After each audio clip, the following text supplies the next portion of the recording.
Next, we are going to be doing the setup for the cone again to get familiar with that, and then we're going to do a whole bunch of squares and 1 point, or cubes I should say, sitting and floating and such, and going way outside and somewhat outside the cone of vision, okay? Just to get a view of what that looks like and the kind of distortion effect it has on a very predictable object. Obviously a cube being the most predictable because it's as deep as it is high as it is wide. Okay, so I'll go ahead and put in my center of vision. As you can see, we already have the eye level horizon line. So I'll put in my center of vision. Okay.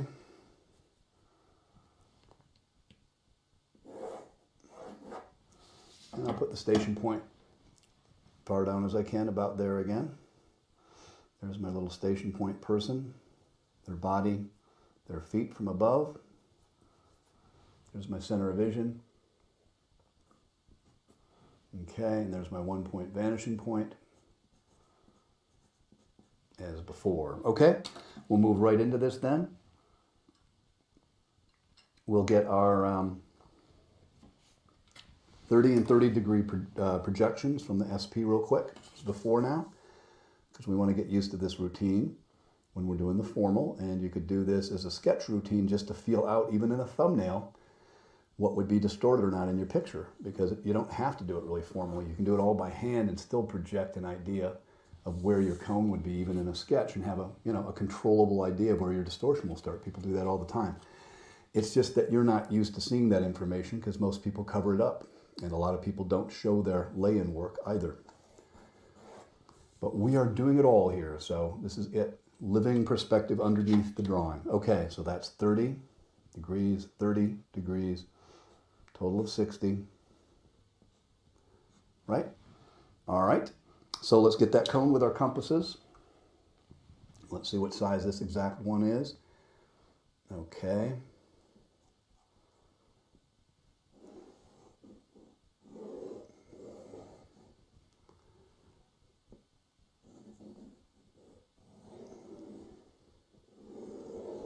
Okay, there's my cone. I'll just make it clear where it hits the picture plane eye level. And again, down here, up here, right where I had center of vision. Okay, so there's our cone. We've already got our flat work because we've been looking down at ourselves the whole time as the third person, but now we're suddenly looking into some type of picture we're going to create in traditional 1 point as the first person viewer. Okay, as before, we're going to need our 45 degree measuring point again for the reasons we described on diagram 13. So here we go, 45 degree 90 triangle. We'll go ahead and get that 45 degree measuring point in. I'll go ahead and use the left side again. You could project this to the right if you wished. Depends on what room you have, what might be in your composition or notes you have, or different little plan views and elevations you want to do. In this case, we're just going to do a whole bunch of random cones, so there's really no reason to do a drawing. The idea is it's just we're going to randomly place them as we feel like at different sizes and different rates out of the cone of vision. Okay, so there's my 45 degree measuring point, right? And that is 45 degrees to the left of our center of vision for our SP person from above. So remember, this distance to our SP person is really this distance brought down. Okay? All right, so we've got our setup pretty quick. Now let's just start drawing some boxes. So what I'll do is let's just do the front faces of the boxes as squares first. Then we'll go ahead and put their projecting side planes that are perpendicular to us going to the 1 point vanishing point. Then we'll decide how deep they are. And then we'll do some outside the cone of vision, okay? We don't need to do that many, but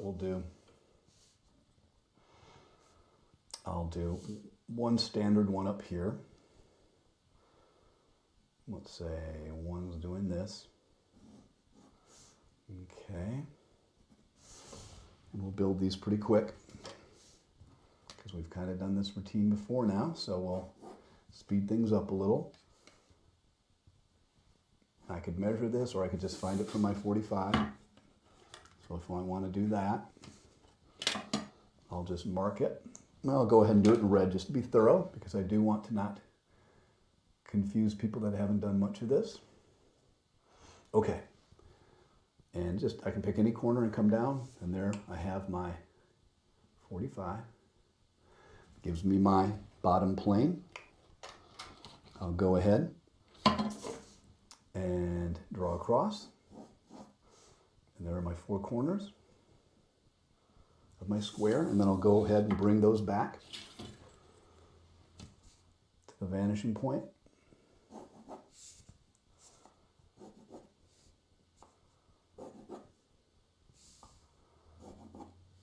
Okay. And if we want, we can finish that one off. Yeah, why not? And then we'll do a whole bunch of others. Well, not a whole bunch, but probably, a total of 5 or something. That way, the point will be pretty clear. We just want to show some distortion here. Okay, there's my projection out to my 45 from the kitty corner bottom, so I can get the depth of that square. So I've got that depth now from that red line striking the side edge there. Right, because we went from kitty corner all the way to our 45, and where that strikes the side plane going back to the vanishing point, that gives us our cube. Then we can draw up vertically and find our sides basically as well, so we can see through this thing. All right, so it's a very, very shallow, very, very barely seeable foreshortened side there. That's fine. And again, if I wanted to go from this top corner through this corner, that would lead directly to our SP if I wanted to use the SP again as a reference. But this time, we're pretty much going to be using our 45-degree measuring point. But always be aware that that can be helpful with standing squares that are going to the plane, to the one-point vanishing point. Of course, we don't need any angles in perspective for our front-facing squares for 1 point, because those are real angles, because there's no perspective to those front-facing planes or back-facing planes in 1 point, okay? All right, so there's one square. Let's put another one well outside the cone now, just to be shocking. So I'll put one out here. Oh my God, way out here in space, where it's cold and there's no oxygen. This thing's not going to make it for very long, I'm afraid. Okay, so there's my front-facing square. I'll go ahead and get my 45 on there. Right, so if I get that projecting up real quick.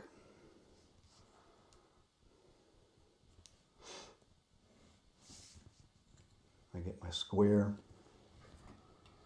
You could do that with a compass from here. You could take that distance and go, boy, you can get the same thing, but we'll just be consistent with these 45s. 45, 45. All right, we'll close off the top and then draw the square and see what it looks like that distorted. Okay. And we'll go ahead and lead its perpendicular planes to us, to the 1 point vanishing point. I'll overdraw as usual. Okay. And inside the cube we can see, because they're transparent like plexiglass. So let's find out where our measuring point gives us. So we're going to go all the way from this kitty corner now to the 45, correctly measured. And that strikes right there. So that's how long that correct square is being pulled out and distorted in the outside of the right side of the cone.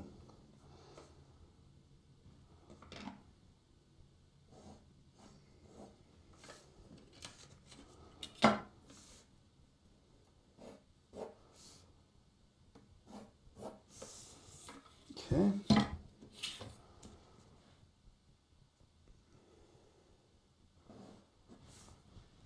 So that looks much more like a rectangle, not horribly distorted, but that will start happening in like a lot of games, video games and things on wide angle. The wide angle bottom border would happen about there, but then all this pull you've got on the outside of the cone on a lower millimeter lens. So there's one. Then we'll put another one correctly in here, and then one way out here. Actually, we'll put one way out here. Don't have that much room. I think that's the top of our video. So again, I'll put one, I don't know, we'll put another standard one over here somewhere real quick.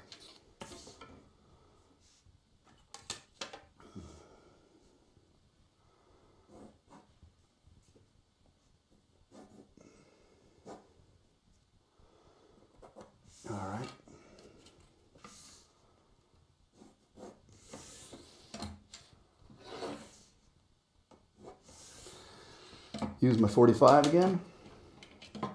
And you make up your own squares if you want. You know. You just keep going and just get the feel, but you'll get a real clear idea of how distorted that becomes. Okay, so we're going to get that closed off. All right, get out of the way here. Square, turn it into a cube.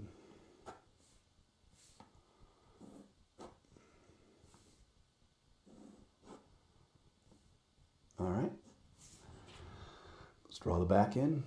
Oh, look at that, 45 almost goes where we want it to, but not quite. Okay, so we take the kitty corner again. It's a little easier, we have the steeper angle here, or I should say the one that is not so foreshortened as the top, so it's a little easier using this. I'll just draw it back. Almost the same as the other one, but it hits right there. It gives us our back of our square. Make it a cube. Okay.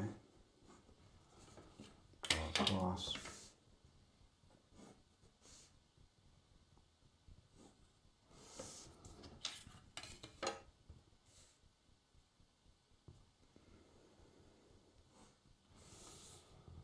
So there it is. Just to make it clear, I'll shade it in blue what the side of that is if it gets a little hard to see. Okay. There's the side of that one. I'll do this one in red. It's very, very shallow. So, all right. Oh, nice. All right. So next we're going to do probably one way, way out here. Let me grab my pencil. All right. So let's draw one even further out than this one was. See what happens.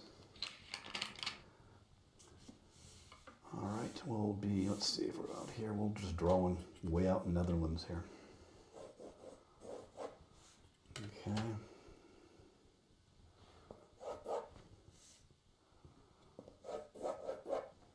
Okay. Take my 45, my red pencil. Get that square.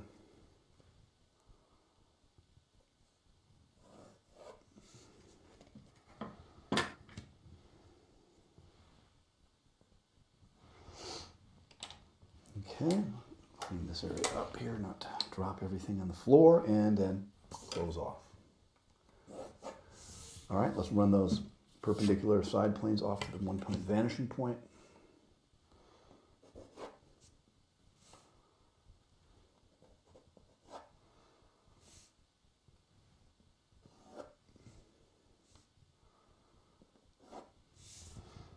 Okay. Let's see what that gives us when we take our kitty corner, go to the 45. Oh, that's really steep. See? It strikes right there. So that's going to be our back plane. Okay. We'll close off as a cube. There's our corner. I'll run straight up. Get our verticals in there.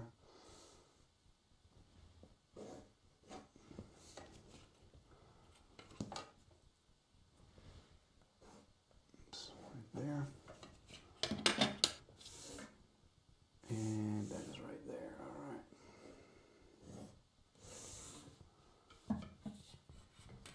right. So let me remove a line because that's confusing. There. So there's the back square, properly a square. There's our front square, but that's how long a real cube is in that much distortion space. So, it's quite a bit. Again, these are all properly measured from the 45-degree vanishing point. And that's how long they get. We could do another one way out here if we want to have fun. Why not? Just real quick. And then let me check my time here. Yep, we got time. So good. Let's do one more way out there. If we're getting off camera here, we'll just put that down to about there. All right.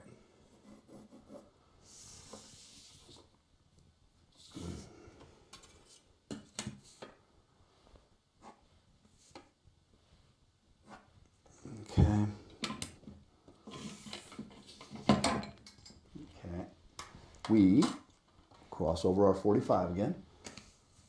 So let me come down with that one. So there's my 45.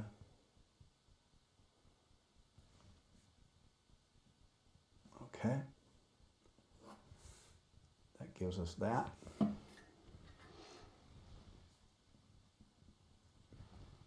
We'll go ahead and close it off with our T-square. Then we'll project it back with our triangles. Okay.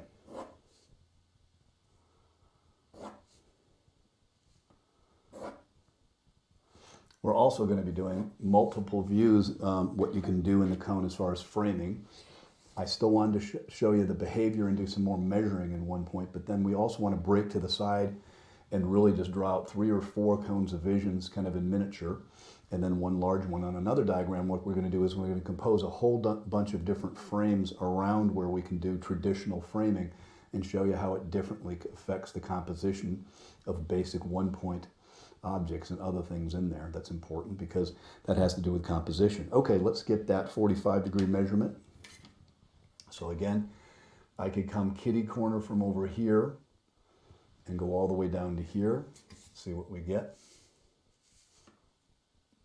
Right there. And it strikes right there. Let me make that a little darker on camera, might be a little light. So that's how long it will be. So I'll go ahead and draw that out real quick. I'll go ahead and use my T-square just to be really clear. There's that square behind. That back square will be almost there, about there. Okay. Just about there, all right. So that's how long that square is. So to be clear about the distortion space, let's shade it in real fast for some of them that are distorted. There's that distorted there. There as well.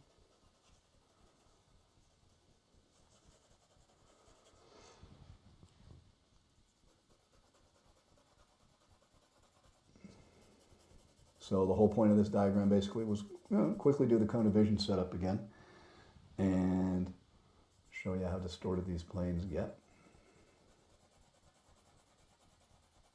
Okay.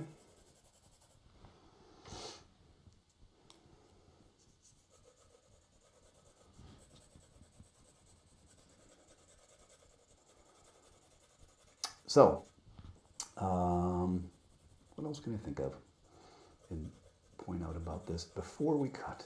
Yeah, because we did that. I wanted to make sure that we understood. Yep, so we will be getting to how to compose more in the cone. I know we're using it kind of randomly now and just as a cone and not really putting a frame in, but I wanted to talk about just the behavior of the cone and why we don't see in frames actually. We see the whole landscape obviously and have more of a cone-shaped peripheral. So, but we'll get to that just a little bit here. And of course the other side's distorted too. I'll leave that open, but that's pretty much it. So there's distortion out of the cone for a very common, easily understood shape, a cube. All right, and so next we'll do a little more measuring in one point. All right, okay.